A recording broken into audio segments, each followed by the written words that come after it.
নজর রাখবো পরের খবরের দিকে। আজ 12 ঘন্টার ক্যাব ধর্মঘট, ভাড়া বাড়ানোর দাবিতে ধর্মঘট, পেট্রোলের দাম বাড়ায় ভাড়া বাড়ানোর দাবি। জানবো বিস্তারিত, সুদীপ্ত প্রতিনিধি আমাদের সঙ্গে রয়েছেন এই মুহূর্তে। সুদীপ্ত, ঠিক কোন কোন দাবিতে এই ধর্মঘট?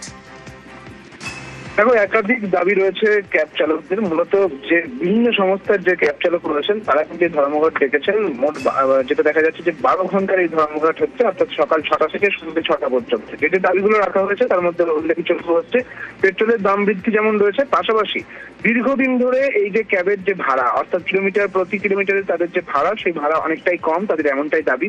সেই ভাড়া বাড়াতে হবে, এই দাবি রেখে যেমন একদিকে তারা প্রতিবাদ করছেন, এবং সেই সঙ্গে যে ধর্মঘটের আরো একটি কারণ হচ্ছে যে এই যে সিএনজির একটা ব্যাপক লাইন লাগতো, অর্থাৎ এই যে এখনো পর্যন্ত সেই ভোরবেলা গিয়ে তারপর তারা কখন পাচ্ছে সেই সিএনজি, এই লাইন কেন হচ্ছে, এই সিএনজি পর্যাপ্ত যে পরিমাণটা বাড়াতে হবে, এই সমস্ত কিছু। এবং একই সঙ্গে কমার্শিয়াল যারা নয় এমন যে বাইকগুলি, সেই বাইকগুলি যারা যাতায়াত করতে পারছে, অর্থাৎ যেগুলি ভাড়া খাটে, সেই সমস্ত বিষয়গুলিকে সামনে রেখে তারা একটা প্রতিবাদ করছেন, এবং সেই প্রতিবাদকে সামনে রেখে তারা ধর্মঘটের ডাক দিয়েছেন। তাদের মূলত এই ভাড়া বৃদ্ধি করা এবং একই সঙ্গে পেট্রোলের দাম বৃদ্ধি এবং সিএনজির যে পরিমাণটা পর্যাপ্ত করতে হবে, এই সমস্ত বিষয়গুলোকে সামনে রেখে আজকে ক্যাব চালকদের ধর্মঘট 12 ঘন্টা। প্রিয়াঙ্কা, বেশ मिल रहा है। अभी तो हाफ एन आवर से मैं ट्राई किया, एक भी कैब नहीं बुक हो रहा, ना ओला बुक हो रहा, ना उबर बुक हो रहा। वो सॉरी बोल रहा है लास्ट में। अभी मुझे पटाखा हाउस जाना है। कैंसिल हो रही है कैब।